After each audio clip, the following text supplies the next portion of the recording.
Kherson, parce que décidément le référendum pour le rattachement de la région à la Russie n'en finit pas d'être reporté. Selon les responsables de la région, les forces russes réfléchissent à se donner encore du temps pour y arriver. Initialement, l'opération devait être menée en septembre, certainement aux alentours du 11, et devait durer 3 jours. Ce que fait valoir la Russie, Margot, c'est le manque de soutien dans l'opinion publique locale.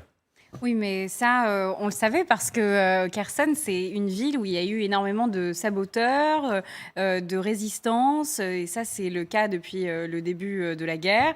Et puis, vous avez une résistance qui est tout de même assez organisée du côté de Kherson, avec notamment un journal officieux qui a été publié pour la résistance ukrainienne au sein même de la ville. Vous avez des personnes qui donnent énormément de renseignements à l'armée ukrainienne qui se trouve actuellement dans la périphérie et qui effectue du grignotage. Donc, ça n'est pas très surprenant. Il y a une volonté des deux camps de gagner du temps de toutes les manières depuis quelques semaines sur le terrain, mais aussi au niveau des renseignements. Mais si je me fais l'avocat du diable encore une fois, ce qu'on comprend, c'est que ce référendum, on a toujours dit que la méthode était un peu particulière. Des hommes armés qui allaient directement dans les maisons, poser des questions directement aux gens pour valider ou non le rattachement à la Russie. J'ai envie de dire que pour ça, on n'a pas forcément besoin de prendre du temps. Le résultat sera le même, la méthode sera la même d'ici 15 jours, un mois, 2 mois.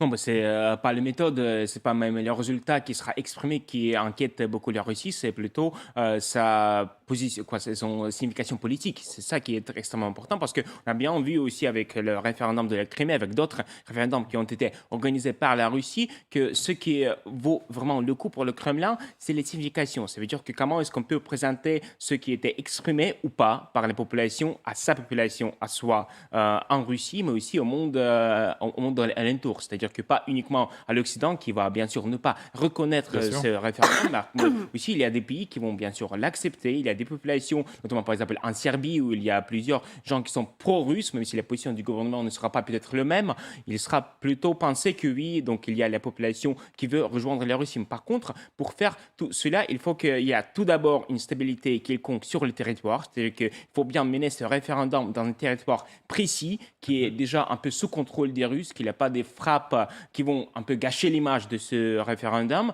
Et aussi, il faut bien soit le mener tous en même temps, donc on parle de Kherson, on parle de Donetsk, soit si on les divise un peu dans le temps, ce qui est aussi une option pour le Kremlin, il faut bien expliquer pourquoi est-ce qu'on fait. Est-ce que ça montre notre faiblesse en termes de cette opération militaire spéciale? C'est ça les questions qui se posent maintenant les hommes politiques russes. Et pour ça, pour l'instant, on n'a pas de réponse. C'est pour ça qu'il est fort probable que ce référendum sera replacé de cette date clé de 11 septembre. C'est une date de vote commune en Russie. Donc tous les votes, y compris locaux en Russie, vont passer à cette date. Ou soit on en fait une opération un peu spéciale après, qu'on aura plus d'avancées sur le terrain. Mais encore, c'est pour quand? Mais ce que je voulais dire à la Poédie, c'est qu'en fait, on a toujours dit que ce serait mené par des militaires. Donc, c'est-à-dire globalement que les gens se font un peu mettre l'arme sur la tempe pour qu'on leur dise, du coup, est-ce que vous voulez être rattaché à la Russie?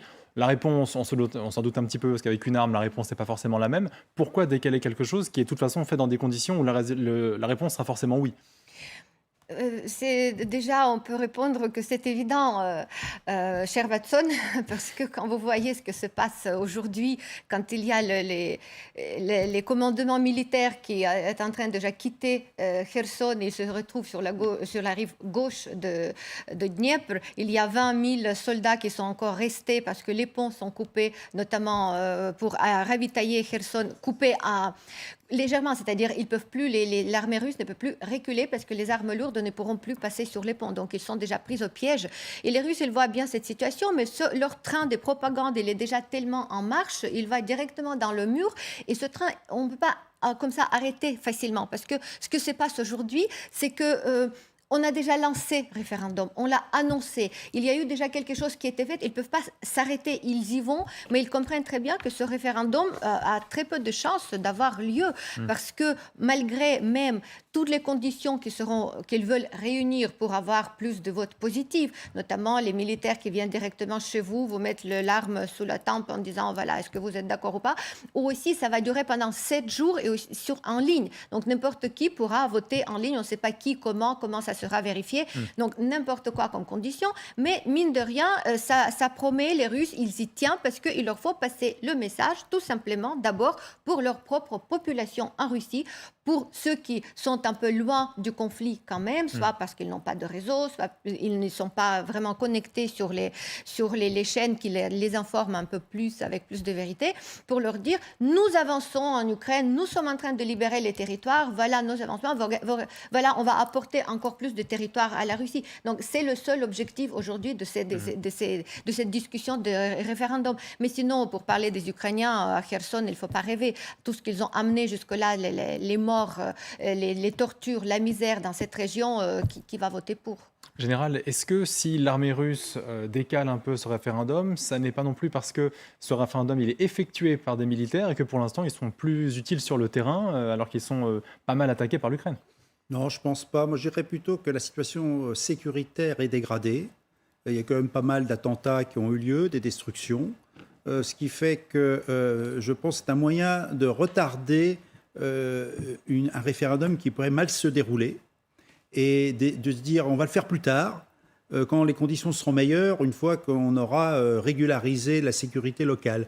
Donc je dirais que pour eux, c'est pour éviter d'avoir un échec trop flagrant, parce qu'ils ne maîtrisent pas la situation sécuritaire et qu'ils disent on va le faire plus tard. On pourrait même supposer qu'ils vont peut-être mettre ça aussi en suspens tant qu'ils n'auront pas résolu l'insécurité et la pression ukrainienne. N'oublions pas quand même cette pression ukrainienne, elle existe à partir de l'Ouest, et que quand même ces 20 000 hommes, il ne faut quand même pas oublier, vous avez beaucoup oublié depuis quelques jours, s'il y en a bien 20 000, mais il y en a quand même beaucoup qui sont en voie d'être encerclés. Si jamais les Ukrainiens arrivent jusqu'à Kherson, je vois mal comment le référendum se ferait. Et comme en plus les 20 000 hommes ne peuvent pas être réapprovisionnés en équipement, en munitions, justement parce que les ponts sont endommagés, je pense que les Russes ont habillé ce report d'élections avec le prétexte qu'ils ont utilisé là, mais qu'en vérité, ils commencent à avoir des doutes sur la faisabilité, je dirais pas objective, mais la faisabilité de ce référendum. Ouais, pendant ce